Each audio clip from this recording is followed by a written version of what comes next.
ಸಂವಿಧಾನಕ್ಕೆ ನೀನೆ ಶಿಲ್ಪಿಯು, ನೀನೆ ಕಲಿಸಿಕೊಟ್ಟೆ ಸಮಾನತೆಯನ್ನು. ನಿನ್ನ ಲೇಖನಿಯ ಬರಹ ದೇಶ ಖರ್ಚನೆ, ಒಂದು ಒಂದು ಮಾತು ಕೂಡ ಭೀಮ ಖರ್ಚನೆ. ನಾನಂತೂ ಇವತ್ತು 69ನೇ ಬಾಬಾ ಸಾಹೇಬರ ಪರಿನಿಬ್ಬಾಣ ಹೊಂದಿದಂಥ ದಿನ.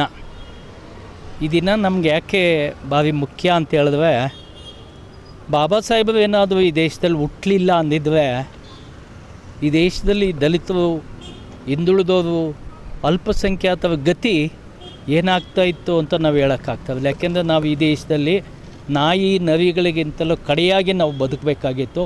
ಬಾಬಾ ಸಾಹೇಬರು ಹುಟ್ಟಿದ್ದರಿಂದ, ಅವರು ಹುಟ್ಟಿ 2 ವರ್ಷ 11 ತಿಂಗಳು 18 ದಿವಸಗಳ ಕಾಲ ಸತತ ತಮ್ಮ ಆರೋಗ್ಯವನ್ನು ಲೆಕ್ಕಿಸದೆ ಈ ದೇಶಕ್ಕೆ ಸಂವಿಧಾನ ಬರೆದಿದ್ದರಿಂದ ನಮಗೆಲ್ಲ ಒಂದು ಹಕ್ಕು ಅನ್ನೋದು ಸಿಕ್ತು.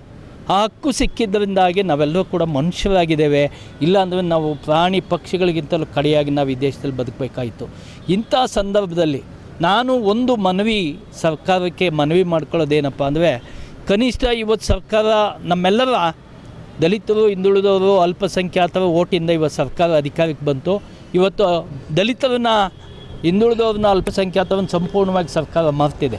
ಏನು BJP ಆಳ್ವಿಕೆ ಏನು ಮಾಡ್ತಾಯಿತ್ತೋ, ಒಡೆದು ಆಳುವ ನೀತಿ ಥರ ಉಳ್ಳೋವ್ರನ್ನ ಮಾತ್ರ ಜೊತೆಯಲ್ಲಿಟ್ಕೊಂಡು ಬಡವ್ರನ್ನ ನಿರ್ಲಕ್ಷ್ಯ ಮಾಡ್ತಾಯಿತ್ತು. ಆ ನೀತಿಯನ್ನು ಇವತ್ತು ಕಾಂಗ್ರೆಸ್ ಕೂಡ ಅನುಸರಿಸ್ತಾ ಇದೆ. ದಯಮಾಡಿ ನಾನು ಮನವಿ ಮಾಡ್ಕೊಳ್ತೇನೆ, ಅದನ್ನು ಮಾಡಬೇಡಿ.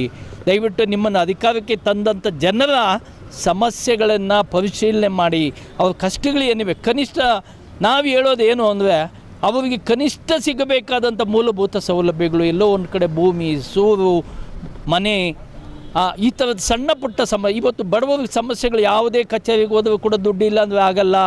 ನಾವೆಲ್ಲರೂ ಕೂಡ ವಿಷ ಕುಡಿಯುವಂಥ ಪರಿಸ್ಥಿತಿ ಬಂದಿದೆ. ಇದಕ್ಕೆ ನಾವು ಓಟಾಗಿ ಗೆಲ್ಲಿಸಿದ್ದು. ಈ ನಿಟ್ಟಿನಲ್ಲಿ ಒಂದು ಮುಖ್ಯವಾದಂಥ ವಿಷಯನ ನಾವು ಇವತ್ತು ಏನು ನಮಗೆ ಸ್ವತಂತ್ರ 47ರಲ್ಲಿ ಸ್ವತಂತ್ರ ಬಂತು. ಸ್ವತಂತ್ರ ಬಂದಾಗಲಿಂದ ಇಲ್ಲಿ ತನಕ ಕೂಡ ಒಬ್ಬ ದಲಿತ ಈ ರಾಜ್ಯದ ಮುಖ್ಯಮಂತ್ರಿ ಆಗಲಿಲ್ಲ. KC ರೆಡ್ಡಿಯಿಂದ ಹಿಡಿದು ಇಲ್ಲಿ ತನಕ ಏನು ಯಡಿಯೂರಪ್ಪ ಆಯಿತು, ಇಂಥದ್ದು ಬಸವರಾಜ ಬೊಮ್ಮಾಯಿ ಆಯಿತು, ಇವತ್ತು ನಮ್ಮ ಸಿದ್ದರಾಮಣ್ಣವರು ಆಳ್ವಿಕೆ ಮಾಡ್ತಾ ಇದ್ದಾರೆ. ಕನಿಷ್ಠ ನಾವು ಇವತ್ತು ಕೇಳ್ತಾ ಇರೋದು, ಒಬ್ಬ ದಲಿತ ಮುಖ್ಯಮಂತ್ರಿ ಯಾರೇ ಆಗ್ಬೋದು, KH ಮುನಿಯಪ್ಪ ಆಗ್ಬೋದು, ಖರ್ಗೆ ಸಾಹೇಬರು ಆಗ್ಬೋದು, ಪರಮೇಶ್ವರ್ ಆಗ್ಬೋದು, ಸತೀಶ್ ಜಾರಕಿಹೊಳಿ ಸಾಹೇಬರು ಆಗ್ಬೋದು, ಕನಿಷ್ಠ ಯಾರಾದರೂ ಒಬ್ಬರನ್ನ ದಲಿತರನ್ನ ಈ ರಾಜ್ಯದ ಮುಖ್ಯಮಂತ್ರಿ ಮಾಡಲೇಬೇಕು. ಇಲ್ಲ ಅಂದರೆ ನಾವು ಕಾಂಗ್ರೆಸ್ ವಿರುದ್ಧ ಇಡೀ ರಾಜ್ಯದಾದ್ಯಂತ ಪ್ರಚಾರ ಮಾಡಿ ಕಾಂಗ್ರೆಸ್ ಸರ್ಕಾರನ ಸೋಲಿಸೋ ಕೆಲಸ ನಾವು ಮಾಡ್ತೇವೆ. ನಮಗೆ ಮುಖ್ಯವಾಗಿ ಬೇಕಾಗಿರೋದು ದಲಿತ ಮುಖ್ಯಮಂತ್ರಿ ಬೇಕೇ ಬೇಕು. ನಾವೇನು ಈ ದೇಶದಲ್ಲಿ ಏನು ಬರೀ ಓಟ್ ಹಾಕೋ ಮೆಷಿನ್ಗಳ, ನಾವು ಮನುಷ್ಯರಲ್ವಾ?